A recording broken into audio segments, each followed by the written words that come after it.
Action Park used to be the deadliest waterslide attraction in the history of America. Snake-infested pools and dangerous rides caused severe injuries to thousands of people, yet people loved to visit the park. But while hundreds of Americans lived to tell the story of how they survived its horror, the case was different for 19-year-old George Larsson Jr., who visited the park on July 8, 1980. George was having a fun-filled evening on the Alpine slide when the most horrible thing happened. The brakes of the cart he was riding broke midway and threw him off the track. George fell 25 feet from the Alpine slide and hit his head on the hard rock below. With a terribly broken skull, he fell into a coma and died a few days later. But was it George's carelessness that resulted in his death? Or is the park to be blamed for the accident? Stay tuned as we reflect on the tragic death of George Larsson Jr. at America's most deadly waterslide facility, the Alpine Slide. With a track spanning 2,700 feet, the Alpine Slide was one of the site attractions at Action Park in New Jersey. It was made of concrete, fiberglass, and asbestos, and its riders usually sat on small carts that had a brake and accelerator stick. They would descend from the peak of the slide down to the bottom at a very fast speed on its sloppy surface. George was a frequent visitor to the Action Park and always made use of the Alpine Slide. If only he had known what awaited him on the 8th of July, 1980, George would have probably stayed back from Action Park, but on that day, eager to have fun, he stepped out with his friend on a visit to the Action Park.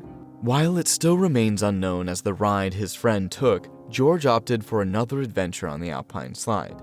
After getting on it, he began riding, but unknown to him, the sled he was on had a faulty brake. This wasn't particularly a surprise, as most visitors at the park had previously escaped death at the hands of the ride due to brake mishaps, but in the case of George, he wasn't so lucky. The faulty brake caused the sled to run off the track, leading to the unfortunate accident. George was seen flying off his sled, and in a few seconds, he hit his head on the rocks of the Vernon Valley below and landed on the ground. The incident threw the whole place into pandemonium, with wild screams from onlookers and fellow visitors. Action Park's ambulance, which was always on site for quick response to emergencies, quickly attended to George, but due to the gravity of his wounds, he was transferred to the nearby Good Samaritan Hospital for proper treatment. Action Park's owners initially tried to conceal the incident because, according to them, Larsson was an employee of the park at one point, so there was no need to report the case to the state authorities. Speaking on the incident, one of the park's spokesmen told reporters that the park was not responsible for the life-threatening injury of George Larsson Jr. The ride didn't injure Larsson, it was a rock 25 feet away that hurt him, said Wesley Smith, Action Park's spokesman. To make the situation worse, Action Park's officials said that George had visited the ride at night after its closing hours and that it was raining heavily on that day. Employees of the park were habitually using the slide at dangerous speeds when George Larsson Jr. had his fatal accident. "We knew something would happen. He could have been any of us," said Craig Eskies, a summer attendant on the slide. Craig went further to say that George had worked as an attendant on the two original Vernon slides and that the park was conducting test runs on the Alpine Slide to establish a control speed and performance on it. He added that apart from exceeding the slide's speed limit of 15 miles per hour, George ignored the park's warning signs for riding a wet slide. He claimed George Larsson was riding the slide after a heavy rainfall which had apparently made the concrete too slippery for any rider to control his pace. An eyewitness at the scene who was a patron of the park narrated his experience to reporters. "A friend and I went to the park one afternoon, and Larsson, then 19 years old, boarded the Alpine Slide. Evidently, his sled ran off the tracks because the brake on it had broken."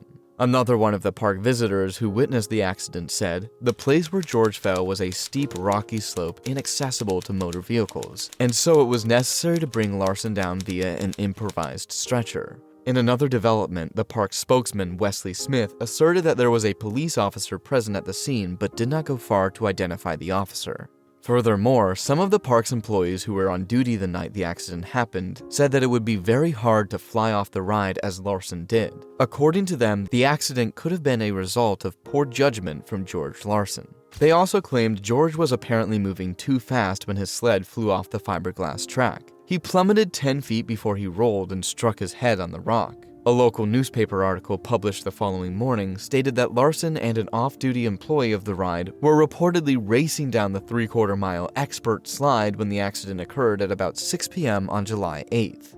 Still speaking in defense of the park, the spokesman added that numerous abrasions suffered by riders had been reported by Action Park employees, who agreed that most of the injuries were not serious. On George Larsson's situation report, his parents and brother kept an all-night vigil at his bedside in the Good Samaritan Hospital, Suffern, New York, where Larsson remained unconscious in the hospital's intensive care unit. However, all hopes for a speedy recovery for George Larsson didn't materialize, as 1 week after his hospitalization, George died from his injuries. Angered by the incident, George's mom, Esther Larsson, filed a lawsuit against Action Park and its CEO, Gene Mulvihill. Investigations were carried out on the facility by New Jersey's Department of Transportation, but they found nothing wrong with the ride. In his defense, the park's owner, Gene Mulvihill, maintained that George was an employee there and the accident happened when the park was closed. Mulvihill's attorney also argued in court that it was the rock that killed George and not the ride itself. Subsequently, the court found no serious offense against Action Park, and Mr. Gene Mulvihill was acquitted of all charges without any real punishment. However, he was ordered to pay $100,000 in damages to George Larsson's family, which he did. Subsequently, the park remained open along with the Alpine Slide attraction. However, more injuries and deaths were recorded until on September 2, 1996, Action Park was finally shut down. But it didn't take long before a Canadian resort developer named Intrawest purchased the Great Gorge ski area where Action Park was located. The new owners renovated the facilities and removed those that were deemed unsafe or dangerous. These attractions were replaced by more traditional amusement park facilities like the Ferris wheel, bumper cars, a carousel, and a variety of water slides that were much safer and family-friendly. In 2016, the park was rebranded to Mountain Creek Water Park. In August 2020, a 90-minute HBO documentary was released on Netflix titled Class Action Park. In the documentary, George Larsson's parents and brother were interviewed, and they spoke about George's death with such deep sadness and anger against former Action Park owner Gene Mulvihill. They asserted that had Mr. Mulvihill simply followed basic safety guidelines, their son and brother would still be alive. Going further, they revealed that Mr. Mulvihill never once called their family to apologize.